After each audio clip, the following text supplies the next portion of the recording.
The holographic message flickered to life in Kaya Theron's private quarters, casting an ethereal blue glow across her elegant features. Her violet eyes, a distinctive trait of the Tishari nobility, widened as High Matriarch Vessa's stern visage materialized before her. Honored Diplomat Theron, the matriarch's voice carried the weight of ancient authority. The Council has reached its decision regarding your union status. You will be bonded to Minister Drex Corvain within the cycle's end. The ceremony will strengthen our alliance with the outer colonies and Kaya's slender hand, one of two perfectly human-like appendages, swept through the hologram, terminating the message. She stood frozen in her pristine diplomatic suite aboard Nexus Station, her heart hammering against her ribcage. 72 hours. That's all the time she had before her life would be bound to a political stranger. Her legs, long and graceful beneath her ceremonial robes, carried her to the viewport where the swirling cosmos stretched endlessly. The Tishari Empire's laws were absolute. Only those already bonded could refuse arranged unions. It was an ancient safeguard, designed to prevent political manipulation through forced marriages. Ironically, it now trapped her in exactly that fate. Kaya's mind raced through possibilities. Every eligible Tishari male she knew was either already bonded or would never risk defying the Council. Her diplomatic training had taught her to find solutions in impossible situations, but this seemed beyond even her considerable skills. That's when the idea struck her, desperate, audacious, and completely unprecedented. The lower levels of Nexus Station thrummed with the energy of a dozen species conducting business, making deals, and drowning their troubles. The cantina reeked of recycled air and exotic alcohols, filled with traders, pilots, and drifters from across the galaxy. Kaya had never set foot in such an establishment, but desperation made for strange bedfellows. She spotted him immediately, a human male sitting alone at the bar's far end, his weathered hands wrapped around a glass of something amber. He was older than her by perhaps a decade, with silver threading through dark hair and lines around his eyes that spoke of long years in space. His clothes were functional rather than fashionable. A worn leather jacket over a simple shirt, sturdy boots that had seen countless stations. Flynn Morrison looked up as she approached, his gray eyes registering surprise at seeing a Tishari in such surroundings. "Lady, I think you might be lost," he said, his voice carrying the rough cadence of someone who spent more time talking to ship computers than people. "On the contrary," Kaya said, sliding onto the adjacent stool with more grace than the furniture deserved. "I believe I've found exactly what I was looking for." Flynn's eyebrows raised. Up close, she could see the exhaustion etched in his features, the way his shoulders carried some invisible weight. "Look, I don't know what kind of diplomatic incident you're trying to avoid, but I'm just a cargo pilot. Wrong guy for whatever political game you're playing." 50,000 credits, Kaya said simply. The glass stopped halfway to Flynn's lips. "Come again?" "I need a husband temporarily. 50,000 credits for perhaps a week of your time." She kept her voice steady despite the absurdity of her own words. Flynn set down his drink carefully. "Lady, either you're drunk, crazy, or about to get me killed. Maybe all three." "My name is Kaya Theron, Third Circle diplomat of the Tishari Empire. I am neither intoxicated nor unstable, though the third possibility remains negotiable." She leaned closer, catching the scent of engine oil and something uniquely human about him. "I need someone to pose as my bonded mate to avoid an arranged union. Someone with no political connections, no ties to my people, and nothing to lose." Flynn laughed, but there was no humor in it. "Nothing to lose? That's about right." He gestured to the bartender for another drink. "Lost my last contract 3 weeks ago. Ships in hock, creditors breathing down my neck. But fake marriage to an alien diplomat? That's a new low even for me." "It's not marriage as humans understand it," Kaya explained, her diplomatic training kicking in. "Tishari bonding is more intimate. It involves neural connection, shared consciousness to some degree. But it would only be temporary, just long enough to satisfy the Council's review." "Neural connection?" Flynn's expression darkened. "You want to mess with my head?" "The process is completely safe. Thousands of Tashari undergo bonding rituals regularly. There might be some emotional bleed-through, but nothing permanent. She hoped she sounded more confident than she felt. Flynn studied her for a long moment, taking in her obvious desperation despite her diplomatic composure. Why me? Stations full of spacers looking for work. Because you're human, Kaya said. Honestly, my people have limited experience with your species' neural patterns. It will make the deception easier to maintain. And because she hesitated, then forged ahead. Because you look like someone who understands what it means to be trapped. Something flickered in Flynn's eyes. Recognition, perhaps, or old pain. He finished his drink in one swallow. 50,000. Transferred to your account the moment you agree. Flynn was quiet for so long that Kaya began to fear he would refuse. Finally, he extended his hand, calloused, strong, utterly human. Flynn Morrison. And lady, you better know what you're getting us both into. As their hands touched, Kaya felt a strange flutter of sensation, as if her nervous system recognized something it had been waiting for. She dismissed it as pre-ritual anxiety. I know exactly what I'm doing, she lied smoothly, sealing both their fates with a handshake that would change everything. Flynn stared at the ornate Tashari ceremonial robes laid out on his temporary quarters bed, the fabric shimmering with threads that seemed to pulse with their own light. You've got to be kidding me. The recognition ceremony requires proper attire, Kaya explained, her violet eyes betraying her own nervousness despite her diplomatic composure. The council observers will expect authenticity in every detail. Right, because nothing says authentic bond like a guy who learned your name yesterday. Flynn picked up the robe, surprised by its weightlessness. What exactly happens in this ceremony? Kaya moved to the viewport, her silhouette elegant against the starfield. We must demonstrate our neural compatibility through synchronized meditation. The observers will monitor our brain patterns for harmonic resonance, a sign of true bonding. And how exactly do we fake harmonic resonance? We don't fake it, she said quietly. We create it. Temporarily. She turned to face him, and Flynn caught something vulnerable in her expression. Tashari neural connection requires physical contact, palm to palm, and complete mental openness. Your thoughts, your emotions, your memories, they'll echo in my mind and mine in yours. Flynn's hands involuntarily clenched into fists. You didn't mention mind reading in your job description. It's not reading thoughts. Kaya stepped closer, her voice taking on the patient tone she probably used with difficult dignitaries. It's more like sharing the surface of consciousness. Strong emotions, significant memories, current feelings. The connection fades within hours. Surface consciousness. Flynn laughed bitterly. Lady, my surface ain't pretty. Kaya, she corrected softly, and I suspect neither is mine. 3 hours later, Flynn found himself in the ceremonial chamber's center, wearing robes that probably cost more than his ship. The space was vast and circular with crystalline walls that seemed to absorb and reflect light in impossible ways. High-ranking Tashari observers sat in elevated alcoves, their violet eyes focused intently on the couple below. Remember, Kaya whispered as they moved to the prescribed positions, focus on your breathing. Let your mind settle. When I touch, your palms don't resist the connection. Flynn nodded, though his heart hammered against his ribs. They faced each other in the chamber's center, close enough that he could see flecks of silver in her violet irises, close enough to catch her subtle alien scent, something like ozone and night-blooming flowers. Begin the recognition, announced the lead observer, an elderly Tashari woman whose presence radiated authority. Kaya raised her hands, palms forward. Flynn mirrored the gesture, their fingers almost touching. Are you ready? She asked, her voice barely audible. No, Flynn admitted, then pressed his palms to hers. The world exploded.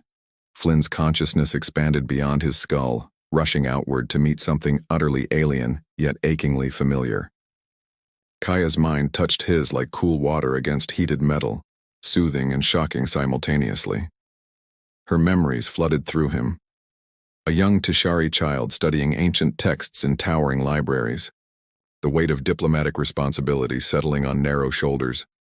Years of careful words and calculated smiles. The suffocating pressure of others' expectations. Loneliness.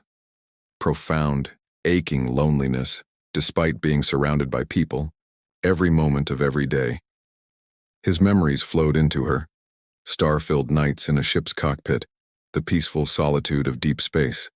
Sarah's laughter echoing through empty corridors, then the terrible silence after the accident. Grief like a physical wound, followed by years of deliberate numbness. The gradual acceptance that he was meant to be alone. Their breathing synchronized without conscious effort. Two sets of lungs finding the same rhythm. Flynn felt Kaya's surprise. At the depth of his loss, her unexpected understanding. She experienced his fierce independence, his reflexive protectiveness despite his emotional isolation. "Excellent," murmured the lead observer. "The harmonic resonance is remarkably strong." But Flynn barely heard her.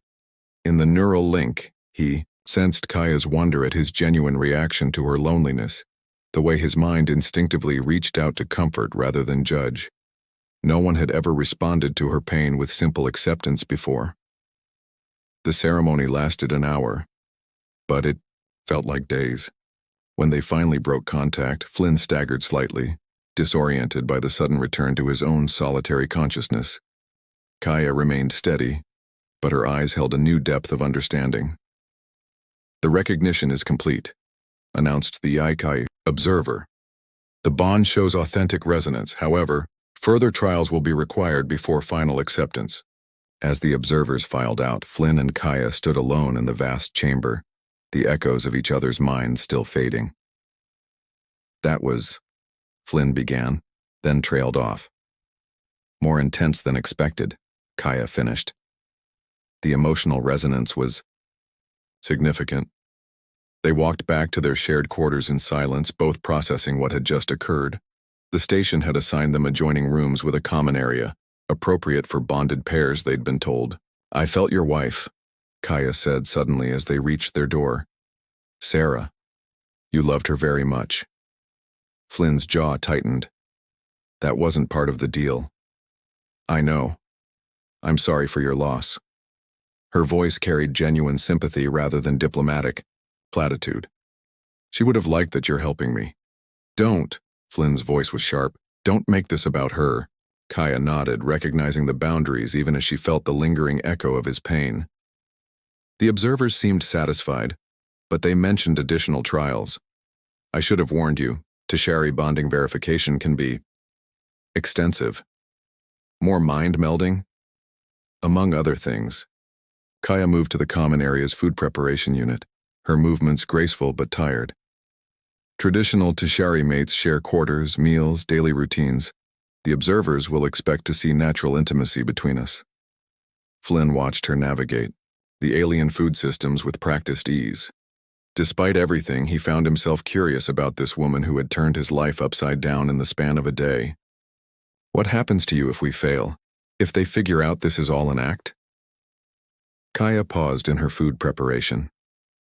"Bonding to Drex Corvain. Loss of my diplomatic position. Essentially the end of everything I've worked for." "And what happens if we succeed?" "Freedom," she said simply, "for both of us." Flynn sank into one of the chairs, exhaustion from the neural connection hitting him. "Your people always this complicated?" Says the human whose emotional landscape nearly overwhelmed. "My diplomatic training," Kaya replied with what might have been humor. She brought him a plate of something that smelled surprisingly appetizing. "Eat. Tomorrow's trial will be more challenging." "What kind of challenging?" Kaya's violet eyes met his, and Flynn caught a flicker of the apprehension she was trying to hide. "The harmony trial. Extended neural contact while reciting unity vows." "How extended?" "Several hours." "And Flynn?" She hesitated, then forged ahead. "The vows. They're quite intimate. Personal. The observers will be looking for genuine, Emotional response. Flynn stared at the food, his appetite suddenly gone. Just how intimate are we talking? Intimate enough that after tomorrow pretending may become difficult. As they ate in companionable silence, Flynn couldn't shake the feeling that he'd already crossed a line he hadn't seen coming. The echo of Kaya's loneliness still resonated in his chest, and he found himself stealing glances at her, wondering what other depths lay hidden behind her diplomatic facade. Tomorrow's trial would test more than their acting abilities. It would test whether two lonely souls could maintain their emotional boundaries while sharing the most intimate corners of their minds. Flynn suspected they were both about to discover just how thin the line between deception and truth could become. The Harmony Chamber differed vastly from the previous day's sterile ceremonial space. Soft bioluminescent panels cast a warm, amber glow across curved walls, while the air itself seemed to hum with barely perceptible energy. Flowering vines native to the Tashari homeworld wound around crystalline pillars, filling the space with their intoxicating perfume. This is where Tashari couples perform their most sacred bonding ritual, Kaya explained, her voice softer than usual. She wore a flowing gown that seemed to be woven from starlight itself, the fabric shifting between silver and deep violet as she moved. The essence sharing requires complete vulnerability, mental, emotional, and spiritual. Flynn adjusted the ceremonial robe that had been tailored specifically for him, the material responding to his body temperature, and somehow remaining perfectly comfortable despite its elaborate design. And we have to do this for how long? Until sunset on Nexus Standard Time, approximately 4 hours. Kaya moved to the chamber's center where an intricate mandala had been carved into the floor, its patterns seeming to shift and flow in the amber light. The observers will monitor not just our neural harmony but our emotional authenticity. Flynn, if at any point this becomes too much, I'll manage, he interrupted, though his hands betrayed his nerves by clenching into fists. The echoes from yesterday's connection still lingered in his mind, fragments of her loneliness, her fierce intelligence, her desperate hope for freedom. The observers entered silently, taking their positions in alcoves around the chamber's perimeter. Flynn recognized the lead observer from yesterday, but the others were new, including one Tashari whose presence seemed to radiate disapproval. Begin the essence sharing, the lead observer announced. Speak the words of unity while maintaining neural contact. Let your souls recognize each other's truth. Kaya and Flynn positioned themselves in the mandala's center, facing each other with barely a foot between them. This close, Flynn could see the nervous flutter of her pulse at her throat, could smell the subtle alien sweetness of her skin. "Ready?" she whispered. Flynn nodded, then reached out to take her hands. The moment their palms touched, the world dissolved.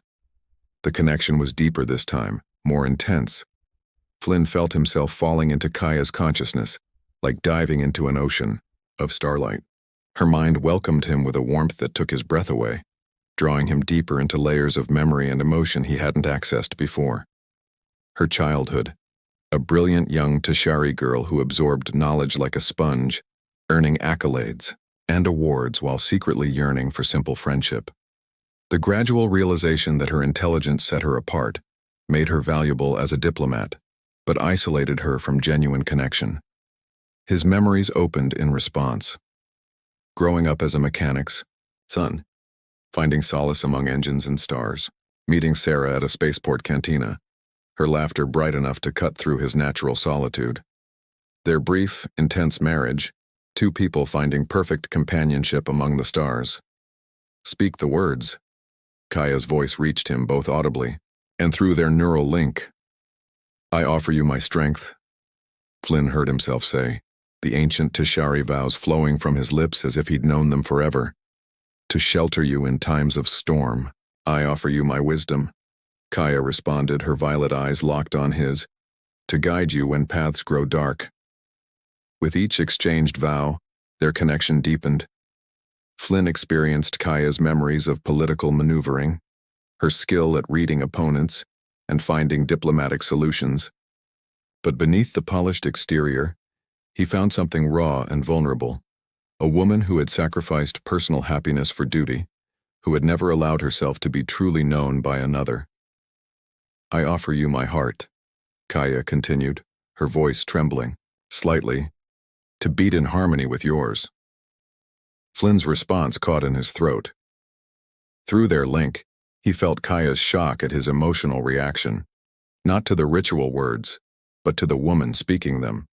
Somehow, impossibly, this alien diplomat had reached past his carefully constructed walls.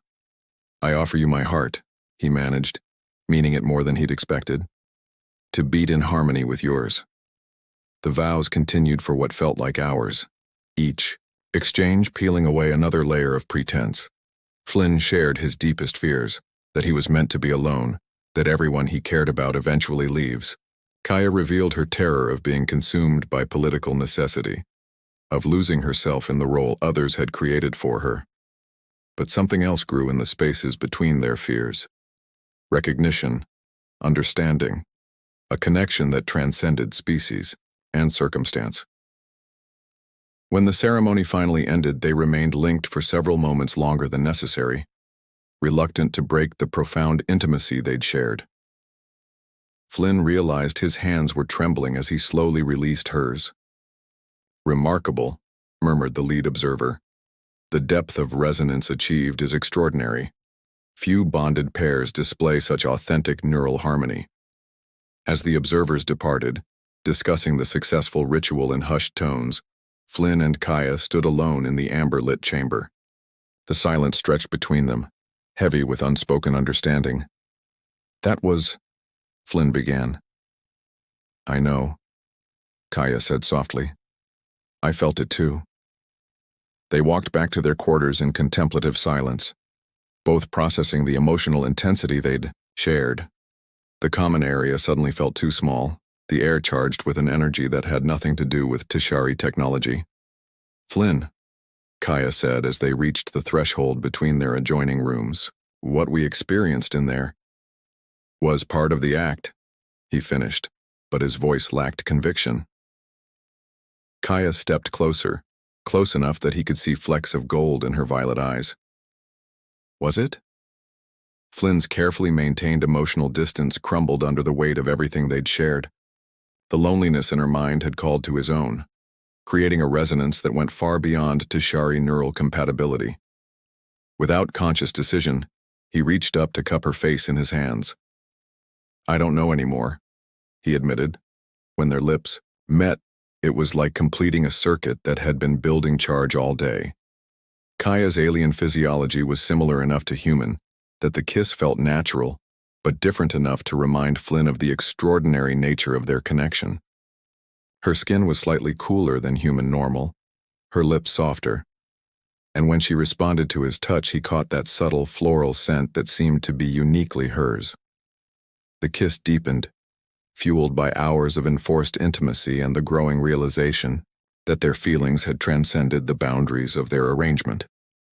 Flynn's hands tangled in her hair, marveling at its silk-like texture, while Kaya's arms encircled his neck, pulling him closer. When they finally broke apart, both were breathing hard. "This complicates things," Kaya whispered against his lips. "Everything's already complicated," Flynn replied, tracing the elegant line of her cheekbone with his thumb. "What's one more complication?" They moved together toward her room, the decision unspoken but mutual. In the soft light of her quarters, they took their time discovering each other, the subtle differences in anatomy that made their joining both familiar and wonderfully exotic. Kaya's skin seemed to glow faintly in the darkness, and when Flynn traced patterns across her shoulders and down her arms, she responded with soft sounds that sent heat racing through his veins. Their lovemaking was tender and intense, a physical expression of the mental intimacy they'd shared during the ceremony. Flynn marveled at how perfectly they fit together despite their different origins, while Kaya lost herself in sensations she'd never experienced with her own species. Afterward, they lay entwined in the narrow bed, Kaya's head resting on Flynn's chest as his fingers combed through her hair. "What happens now?" she asked quietly. Flynn stared at the ceiling, considering the question. "I don't know. This wasn't supposed to be real. But it is, Kaya said, lifting her head to meet his eyes. What we feel, what we shared in that ceremony, it's real. Flynn nodded, unable to deny the truth in her words. So what do we do about it? Before Kaya could answer, an urgent chime sounded from the room's communication panel. A holographic message materialized, showing the stern face of Counselor Thane, a Tishari official Flynn didn't recognize. Diplomat Theron. Thane's voice carried cold authority. I have concerns regarding the authenticity of your recent bonding. I will be conducting a formal investigation beginning tomorrow. I suggest you prepare for the most rigorous scrutiny. The message ended, leaving them in darkness punctuated only by the soft glow of station lights through the viewport. Who was that? Flynn asked, though he already suspected the answer wouldn't be good. Kaya sat up, pulling the sheets around herself. Counselor Thane. He's been opposed to my diplomatic initiatives for years. If he proves our bonding is fraudulent, then we're both in deep trouble, Flynn finished. As they held each other in the darkness, both realized their desperate deception had become something far more dangerous and far more precious than either had anticipated. Flynn woke to find Kaya already dressed in formal diplomatic attire, her violet eyes dark with worry as she studied data streams on her personal tablet. The soft morning light filtering through their quarters viewport caught the tension in her shoulders, the careful way she held herself when preparing for battle. How bad is it? He asked, sitting up and immediately missing the warmth of her body against his. Worse than I anticipated. Kaya turned the tablet toward him, displaying shipping manifests and station records. Thane has documented evidence of your arrival on Nexus Station 3 days ago. He's questioning how we could have formed an authentic bond in such a short time frame. Flynn dressed quickly, his mind racing through possibilities. Can we claim we met before? Long-distance relationship? Not without fabricating extensive communication records, travel documents, and witness testimony. Thane is too thorough to be fooled by surface deceptions. Kaya set down the tablet, her diplomatic composure cracking slightly. He's demanding the Soul Deep trial. Which is? The most intensive bonding verification in Tishari culture. Complete neural immersion while facing our deepest fears and desires. It's impossible to fake. The observers will see everything.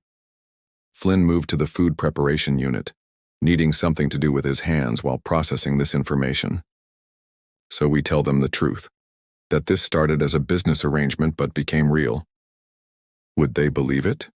Would you if someone told you they'd fallen in love during a fake marriage ceremony?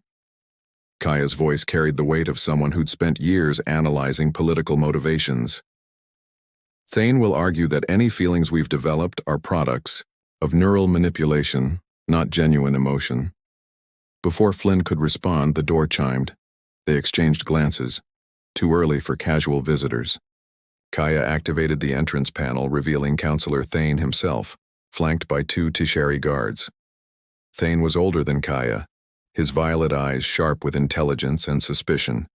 His formal robes marked him as high-ranking, and everything about his bearing suggested a man accustomed to getting answers. Diplomat Theron, Mr. Morrison. Thane's gaze swept their shared quarters, noting details that would later become evidence. I trust you're prepared for today's proceedings? Counselor Thane, Kaya replied with cool professionalism. I wasn't aware you were personally overseeing this matter. Cases of potential bonding fraud require careful attention. The integrity of our most sacred institutions must be preserved. Thane's eyes fixed on Flynn. Tell me, Mr. Morrison, what first attracted you to Tishari culture? Your employment records show no previous contact with our people. Flynn felt Kaya's tension spike, but he kept his voice steady. Sometimes attraction doesn't follow logical patterns, Counselor. I met Kaya, and everything changed. How remarkably convenient. Thane's smile held no warmth. The Soul Deep trial begins in 1 hour. I suggest you use that time to prepare yourselves. After Thane departed, Flynn found Kaya staring out the viewport at the swirling stars beyond Nexus Station. There's something I need to tell you, she said without turning around. Something I should have mentioned before we began this deception. Flynn's stomach tightened. What kind of something? The Soul Deep trial doesn't just reveal our current emotional state. It exposes everything, every relationship, every loss, every moment of genuine connection we've ever experienced. Kaya finally faced him, vulnerability replacing her diplomatic mask. They'll see Sarah. They'll see how much you loved her, how devastated you were by her death, and they'll see that what I feel for you is real, Flynn finished, understanding flooding through him. That's what you're afraid of, isn't it? Not that they'll discover our deception, but that they'll see the truth. Kaya nodded, tears threatening at the corners of her eyes. I'm afraid, Flynn, not of losing my diplomatic position or being forced into an arranged union. I'm afraid of what it means that I've fallen in love with you in less than a week. Afraid that you'll realize this is all just neural chemistry and conditioning. Flynn crossed the room in 3 steps, pulling her into his arms. Hey, look at me. He tilted her chin up until their eyes met. What happened between us, what's still happening, it's not neural conditioning. It's not Tashari biology or human psychology or any other scientific explanation. It's just us. But Sarah was my past. You're my present, maybe my future, if we can figure out how to survive today. Flynn's hands framed her face, thumbs brushing away the tears that had finally fallen. I love you, Kaya. Not because of some alien bonding ritual, but because you're brilliant and brave and lonely in all the same ways I am. Because when I'm with you, I remember what it feels like to be alive. The words hung between them, more binding than any Tashari ceremony. An hour later, they stood in the trial chamber, a vast spherical space lined with neural monitoring equipment. The Soul Deep trial required complete isolation from external stimuli, allowing the deepest layers of consciousness to surface. Thane observed from the control booth, his expression predatory. Begin neural contact. The trial will continue until we have verified the authenticity of your bond. Flynn and Kaya moved to the chamber's center, where crystalline contacts would amplify their neural connection beyond anything they'd previously experienced. As their palms touched the interface, reality dissolved. They fell together into a shared mindscape, where memories became living experiences. Flynn watched Kaya's childhood unfold, a brilliant girl who learned early that intelligence made her valuable but isolated. He felt her first diplomatic triumph, the satisfaction of preventing a trade war through careful negotiation, followed immediately by the emptiness of returning to an empty apartment with no one to share her success. Kaya experienced Flynn's memories of Sarah, not just the love, but the completeness they'd shared. 2 souls that complemented each other perfectly, cut short by a shipping accident that left Flynn hollow for years. She felt his guilt, his belief that he'd failed to protect the person he loved most. But then, the memories shifted, showing their meeting in the cantina. Through Flynn's perception, Kaya saw herself as he had, desperate and elegant, alien yet achingly familiar. She felt his initial reluctance transform into curiosity, then genuine concern for her situation. Through Kaya's memories, Flynn experienced their first neural contact from her perspective. The shock of encountering a human mind so different from Tashari consciousness, yet so compatible with her own. Her amazement at his capacity for protective love, even toward a stranger. The trial stripped away every pretense, every defense. They experienced each other's deepest vulnerabilities and found only acceptance. Flynn's grief over Sarah became something Kaya understood completely, the price of loving deeply in an uncertain universe. Kaya's fear of losing herself to political necessity resonated with Flynn's own struggles to maintain humanity in the vast emptiness of space. Hours passed, like minutes, as they navigated the landscape of their shared consciousness. Every moment of their brief relationship was examined, from their first handshake to their lovemaking the night before. The observers saw it all, the genuine surprise at their compatibility, the growing respect that had blossomed into love, the way they'd each found in the other something they hadn't known they were missing. When the trial finally ended, Flynn and Kaya collapsed to their knees, overwhelmed by the intensity of complete neural merger. Around them, the monitoring equipment registered readings that made several observers gasp in surprise. Thane's voice came through the chamber's speakers, strained and reluctant. The trial is complete. The neural resonance patterns indicate authentic bonding, deeper than most Tishari pairs achieve after years together. Flynn helped Kaya to her feet, both of them shaking from the trial's intensity. Through their fading connection, he felt her relief mixed with exhaustion. "How is that possible?" Thane demanded, entering the chamber with his guards. 3 days ago you were strangers." "Sometimes," Kaya said, leaning against Flynn for support. "The heart recognizes what the mind hasn't yet processed. Our bond may be new, counselor, but it's undeniably real." Thane studied them both for a long moment, his political instincts warring with the undeniable evidence. Finally, he nodded curtly. "The council will be informed that your bonding has been verified as authentic. The arranged union is hereby dissolved." As Thane departed with his entourage, Flynn and Kaya stood alone in the trial chamber, still processing what they'd experienced. "So," Flynn said, his voice hoarse from the neural strain, "I guess we're really bonded now." "As authentically as any couple in Tishari history," Kaya confirmed. "The question is, what do we do now?" Flynn pulled her closer, marveling at how perfectly she fit against him. "Now we figure out what comes next.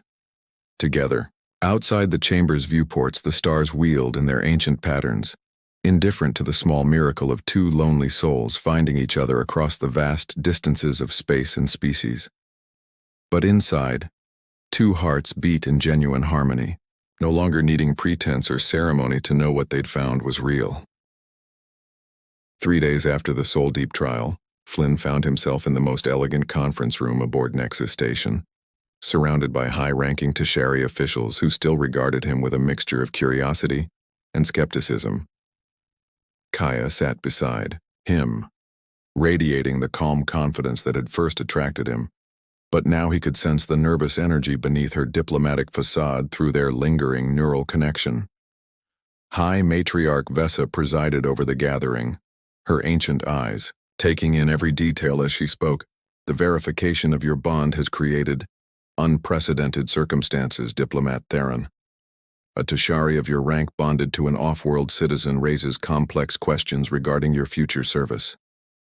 "What kind of questions?" Flynn asked, earning sharp looks from several council members who clearly felt he shouldn't speak in such formal proceedings. "The question of divided loyalties," Councillor Thane interjected, though his antagonism had cooled since the trial's results. "Diplomatic service requires absolute dedication to Tishari interests. How can we trust someone whose heart belongs to a human?" Kaya's hand found Flynn's beneath the table, her fingers intertwining with his in a gesture of support.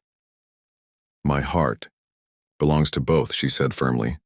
"Flynn has become part of my life, but that doesn't diminish my commitment to my people. If anything, our bond has given me new perspectives that could benefit future diplomatic endeavors."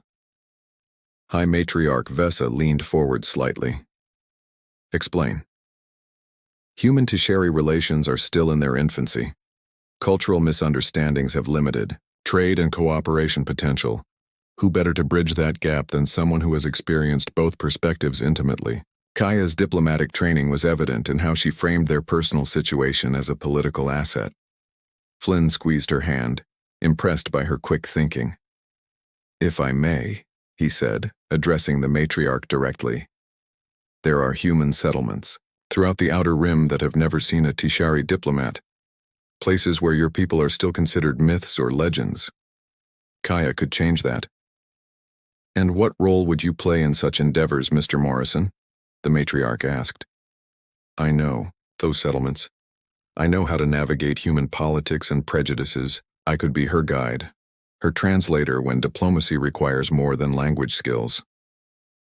Flynn paused, then added with a slight smile, "Plus, I have a ship." The council murmured among themselves in their flowing native language, debating possibilities. Flynn couldn't follow. Finally, the matriarch raised her hand for silence. "We offer you a choice, Diplomat Theron. You may maintain your current position within the diplomatic corps, with the understanding that your human bond will be tolerated. Or you may accept reassignment to the Frontier Diplomatic Division, working to establish formal relations with outlying human settlements. The pay is less, the conditions more challenging, but the autonomy greater. Flynn felt Kaya's surprise through their connection. This was better than either had dared hope for. The Frontier assignment, Kaya said without hesitation, with full diplomatic authority to negotiate preliminary trade agreements and cultural exchanges. Agreed. Your new assignment begins in 1 month, allowing time for proper preparation. The matriarch's expression softened almost imperceptibly. The council recognizes that your bond, however unconventional, has proven genuine. We will not stand in the way of authenticated love. As the formal proceedings concluded, Flynn and Kaya found themselves alone in the corridor outside the conference room, both processing the magnitude of what had just occurred. So, Flynn said, leaning against the wall with a grin that felt foreign after days of tension, we're really doing this. Space diplomatic missions with my cargo hauler as our base of operations. It won't be easy, Kaya warned, though her own smile was radiant. Frontier settlements can be suspicious of outsiders, especially alien diplomats. We'll face hostility, distrust, possibly even violence. Good thing I fell in love with someone smart enough to talk her way out of anything. Flynn pulled her closer, marveling at how natural it felt to hold her. Question is, do we make this official? I mean, really official? Kaya's violet eyes searched his face.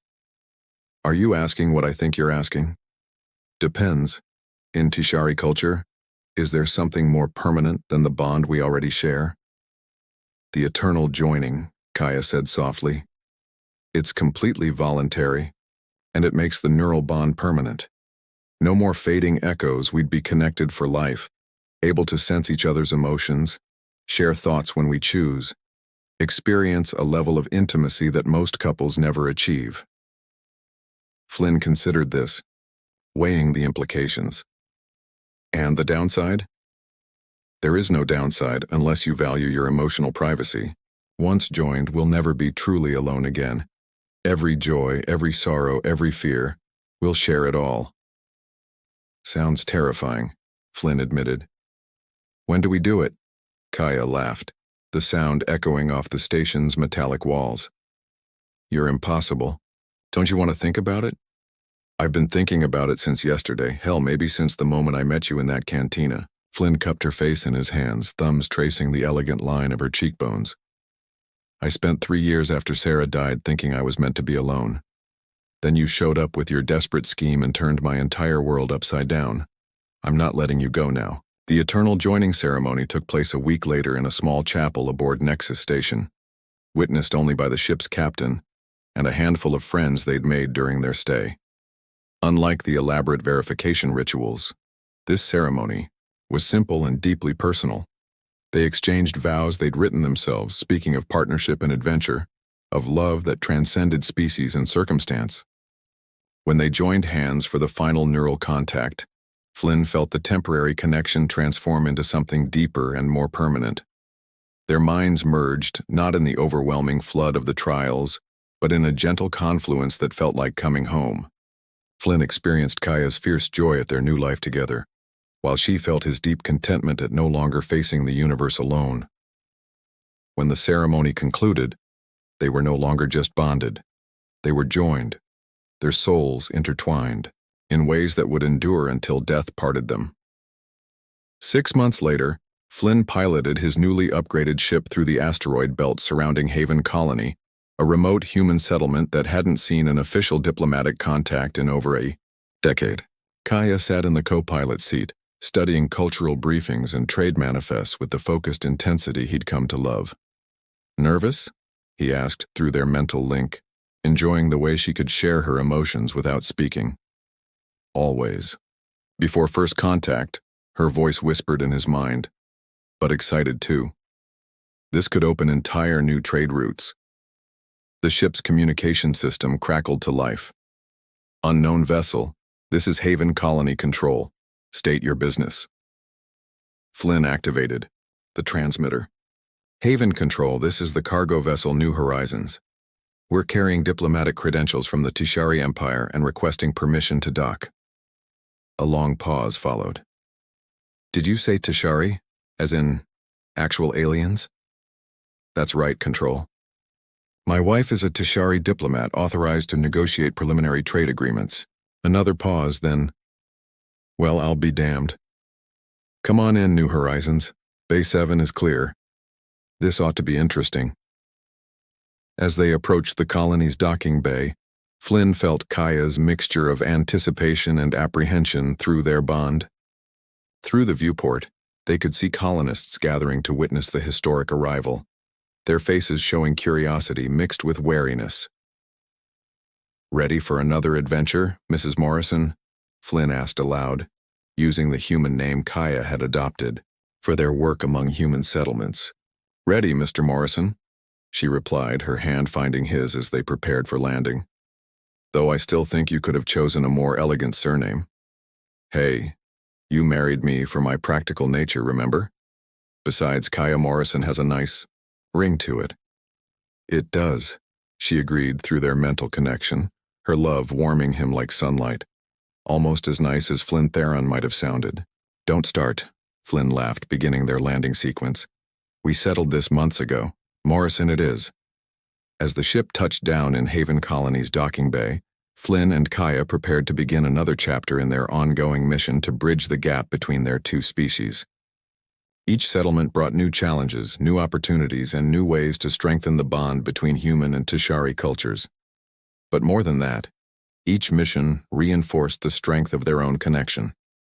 Whether they were negotiating trade agreements on frontier worlds or sharing quiet moments aboard their ship, Flynn and Kaya had found in each other something neither had expected, a love that transcended the boundaries of species, politics, and the vast emptiness of space. 3 hours later, after successfully establishing preliminary trade discussions with Haven Colony's leadership, they stood together on their ship's observation deck, watching the stars wheel overhead through the transparent aluminum viewport. Successful first contact, Kaya murmured, leaning back against Flynn's chest as his arms encircled her. The colony administrator seemed genuinely excited about cultural exchange programs. Not bad for a fake marriage that got out of hand, Flynn replied, pressing a kiss to the top of her head. Through their permanent bond, he felt her contentment, her satisfaction at work well done, and underneath it all, the steady pulse of her love for him. Do you ever regret it? Kaya asked through their mental connection. The deception that started all this? Flynn considered the question, his hands tracing gentle patterns on her arms as they stood together in comfortable silence. How can I regret something that led me to you? Besides, was it really deception in the end? What do you mean? You needed a husband who would protect you from political manipulation. I needed someone who could show me how to live again instead of just existing. Maybe we found exactly what we were looking for, even if we didn't realize it at the time. Kaya turned in his arms, her violet eyes reflecting the starlight beyond the viewport. The Council wants us to establish contact with 12 more settlements in this sector. It could take years. Good thing we have the rest of our lives to figure it out, Flynn replied, leaning down to kiss her. Their lips met with the easy familiarity of a couple who had learned to love across the boundaries of species and circumstance. As they held each other beneath the eternal stars, two souls who had found their perfect match in the most unlikely of circumstances, Flynn reflected on the strange journey that had brought them together. He'd answered Kaya's desperate proposition thinking he was entering a business arrangement that would last a few days. Instead, he'd found the other half of his soul. Through their permanent neural bond, he felt Kaya's matching thought. Sometimes, the best adventures begin with the most desperate plans. And sometimes, Flynn added, pulling her closer as their ship carried them toward their next destination, love finds you when you're pretending to look for something else entirely. Outside their viewport, the universe spread in all its infinite mystery, full of worlds yet to be explored and connections yet to be made. But inside their ship, two hearts beat in perfect synchronization, no longer needing to pretend what they felt was real. It was the most genuine thing either of them had ever known.